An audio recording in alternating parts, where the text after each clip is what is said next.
It's Feng Shui Friday with Feng Shui Friday. Anita and Cheryl. You probably shouldn't have told me to get the wand. I know, because now you're going to play with it constantly. I'll tell you, she's just like this little girl. And that little girl is so cute to watch, because when she comes out, she sings and she tosses her head. She's like a kid, right? Look at the glasses sitting on her face. It drives me crazy because I can't see through them. They're definitely kid glasses. They're barely sitting on my face, but I felt golden today. I felt like a rock star. Ah, well, they remind me of Elton John glasses. I know they do. I'm a rock star. Today, I'm a rock star. I'm going with that. Yeah. You go with that, girl. You go with that. Today, I'm a cupcake. And you are a cupcake. You're so sweet and delicious. You're sweet and delicious. With lots of icing on top. Yeah, I like that. So if you're just joining us for the first time and wonder what the heck these girls are up to and why they have paper funny glasses on, it's because we like to bring awareness to Feng Shui, and that you can see your environment through your Feng Shui eyes, which are energetic. And I might just take these off because they're gonna, maybe I could wear it as a necklace. There you go. Yeah. Flashes with your earrings. Put them on your head. Okay, I'll just go with that. There you go. Oh, you're so pretty. Okay. So yeah, and then we never know what the topic of the day is going to be, other than maybe something with feathers. And that's why we use the Feng Shui Personal Paradise card deck from Tara Catherine Collins. And she's our beautiful teacher, mentor, Feng Shui goddess. She has sold, do you know that she has sold over 1 million copies? That's very cool. And it was just her birthday the other day. So happy belated birthday, Tara. Yes, happy birthday, Tara. So we have 2 cards that came out, and I know we have done one of them for sure. I think we've actually done both of them. So like last week, yes, we have. So it's a combo. It's a combo today. Okay, well, we'll go. So we have card number 11. Ooh, which is 11. Water features. And card number 27, which is the home office. Home office 27. Yes. 1127. 1127. I like that. Which is a 38, which is an 11. Oh, and today's a 22. Oh, perfect. Well, there you go. Because 11 and then 11 plus 11 equals 22, and there's 2 of us, and everything that's in pairs. Okay, I got to do the same because I got way too many things on my ears. Master number, Master number is exciting. So I find it's always fascinating to me how the topic for the day comes about, right? We just trust that whatever cards come out, that's what we're meant to talk about. And it usually winds up revolving around something we've been discussing, something one of us has been working on, or both of us have been working on, that the other one doesn't know about. This one's a little unusual though, because it's water features and the home office. However, water features for me are important in the home office. And I love placing them. For me, I have a Kuan Yin in my helpful people and travel area of the home office, because I want those helpful people to continue to flow into my space, and travel to continue to bubble up and circulate and flow into my space. How about you, Anita? How would you use water feature? Where would you put it in your home office, and why? I love that. And I have the same Kuan Yin that you do, although I have it in my kitchen, in my wealth and prosperity area, I think. So yeah, in the office, you could definitely have that water feature in the wealth and prosperity, you know, always knowing that that abundance is flowing and coming and circulating, because really, you know, it's all about that exchange of energy. And again, it goes back to Mother Nature. She always shows us there's an exchange of energy. I think a couple things that we need to talk about with water features, and we'll talk about home office separately, and then they'll magically somehow, we trust, sure, you know, blend, is the direction of the flow. So if you have a directional water feature, doesn't matter where you have it, you want to ensure that it's flowing into the space. So if you have one that greets people at the front entrance, which may be your career entrance, which is the perfect place because the career is a water element, you don't want the water feature flowing out the door. Right. Right. That's telling the energy or the chi to bye-bye, go ahead, leave. Yeah. That's not the point. We want that chi flow to be in the space and circulating beautifully. But that also brings up maintenance on them.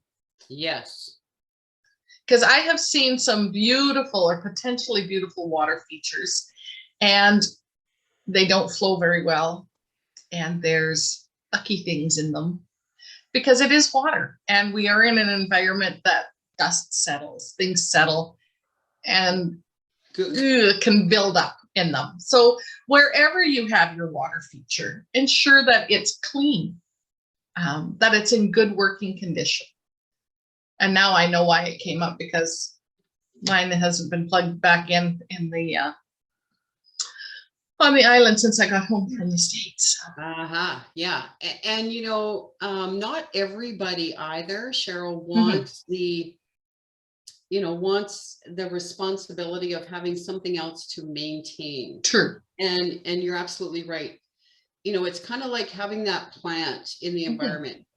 If you're not looking after it, if it's not well cared for and loved, then it is absolutely not doing any good feng shui. It's in fact, you know, deteriorating. Yeah. So you may be one of those people like plants where, you know, you just are no good at that and looking after and remembering to add water to your water fountain. So then don't have a water fountain per se, but you can still have a water feature that represents that flow that you were talking about, that circulating of chi, that abundance, all of those things, simply by having a picture of a water feature. You know, it could be that beautiful ocean, you know, flowing inward, flowing towards you. You know, it could be a waterfall, you know, so there's other ways that you can bring water features into your home office. And again, it's all about the flow. That's what water teaches us. Water teaches us about flow, and we cannot survive without water. Oh, isn't that the truth? Yeah. So it's so important. So, you know, it's for you today, you know, whenever you're listening to this now or in the future, this card might be symbolizing for you. In the future is now for the person listening to it now. Now or in the future. Yeah. Okay. That makes sense. Oh, yeah. Oh, whatever. Just occurred to me. Still morning, and I didn't put anything special in my coffee. I hear you. But you know, it just could be a reminder to just go with the flow, just be at ease, just relax, and you know, just imagine you're just floating down the river. Oop, there comes a little rock. Oh, I'm just gonna go around the rock.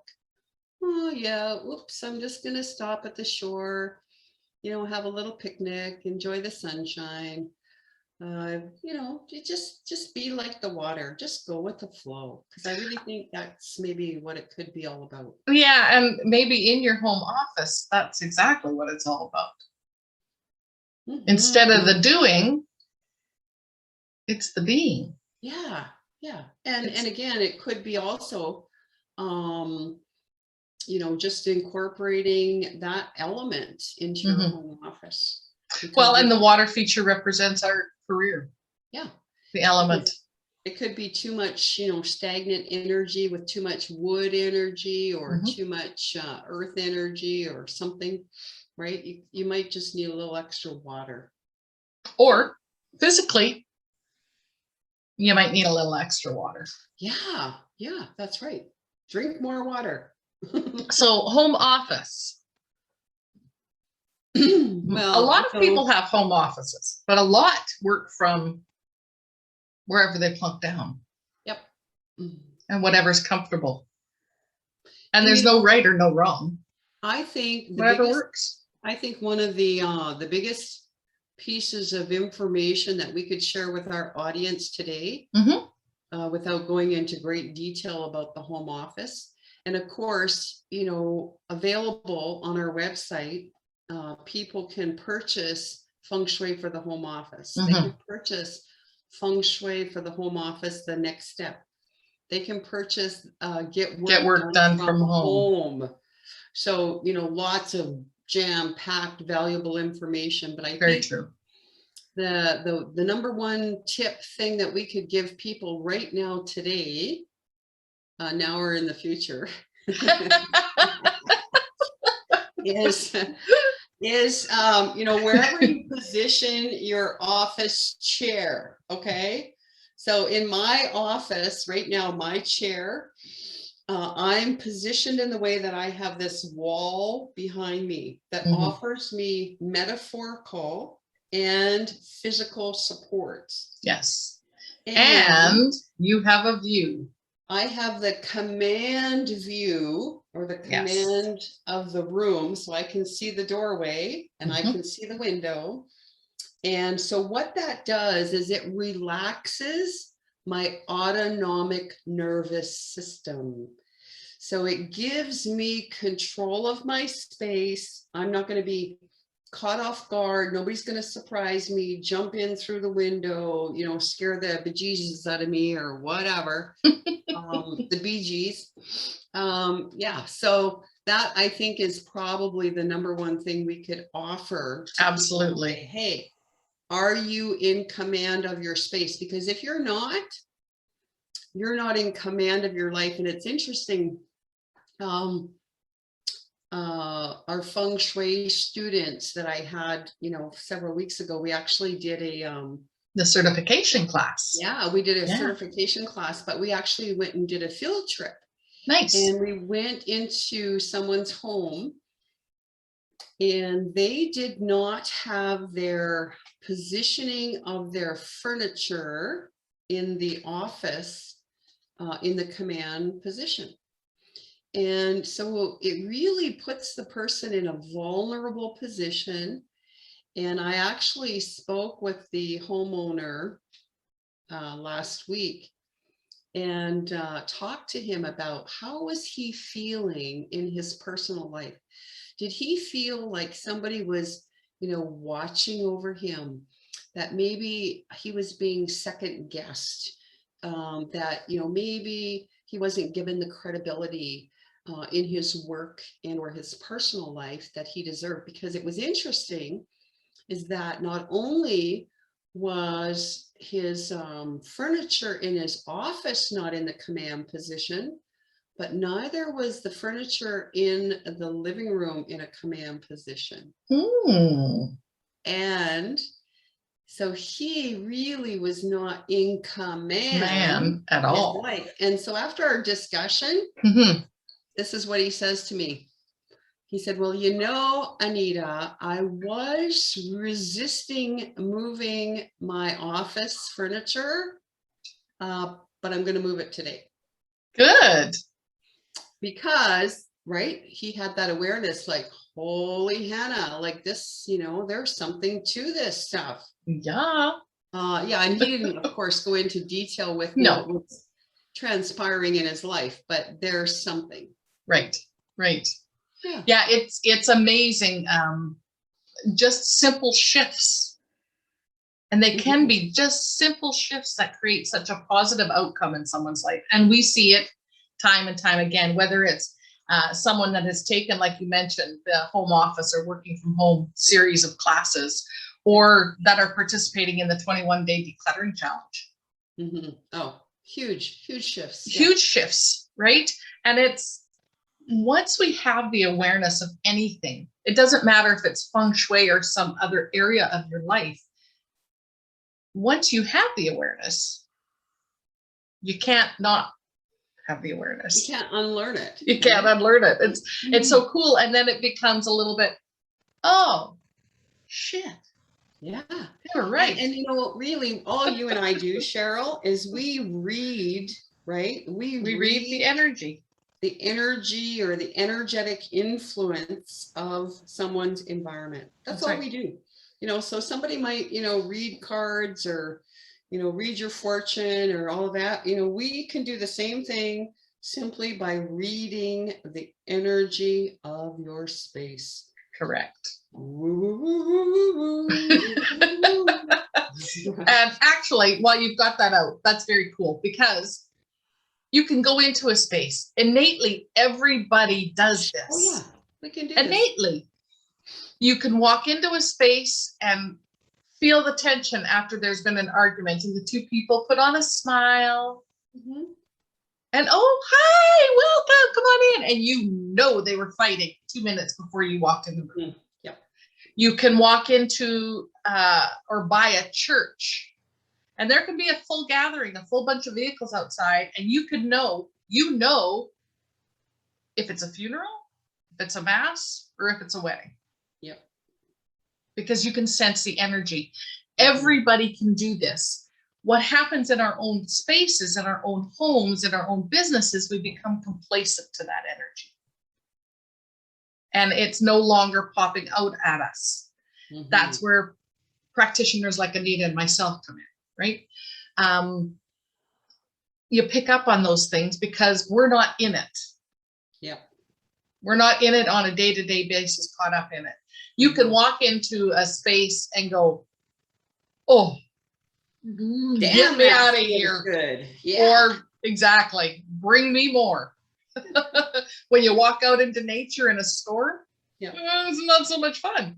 But walk out into it in a nice, sunny, perfect temperature day with a little breeze and there's water and you just go, in essence, what we're trying to do in Feng Shui is bring that outside environment, that energy into our spaces. So shall we talk about the numbers? We got to talk about the numbers because they're master. Yeah, so a master number 11. I love the number, you know, as I've talked about many times. I come from a family, 11 children. I'm the 9th child of 11. And 11 is a master number. And the reason we call it a master number is because it is the number of enlightenment. Oh, whoa, it's the number of illumination, awakening to your spirituality, awakening to the divinity within.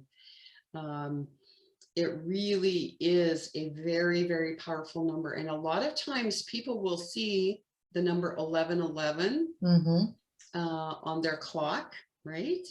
And that really is just, you know, that's a sign for you to just guides and angels. Yep.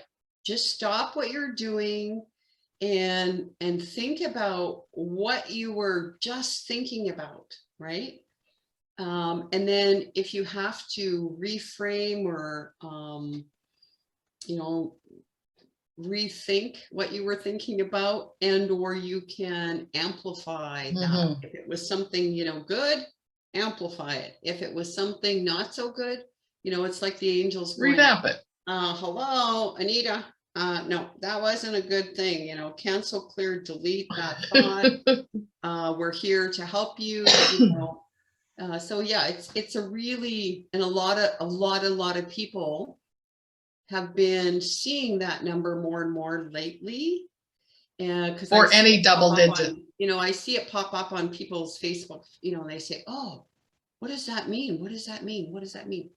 And so, yeah, it's an opportunity for you to just stop, maybe go with the flow, there's some message coming through for you, to you, and it's all about your awakening, your illumination, right? Awareness. And I just got to say, those, and not you, if it's you, it's those of you that walk into your office and see 1111. This message is specifically for you. Yeah. That's a huge. That's a cue. Yeah. Yeah, that's a large cue.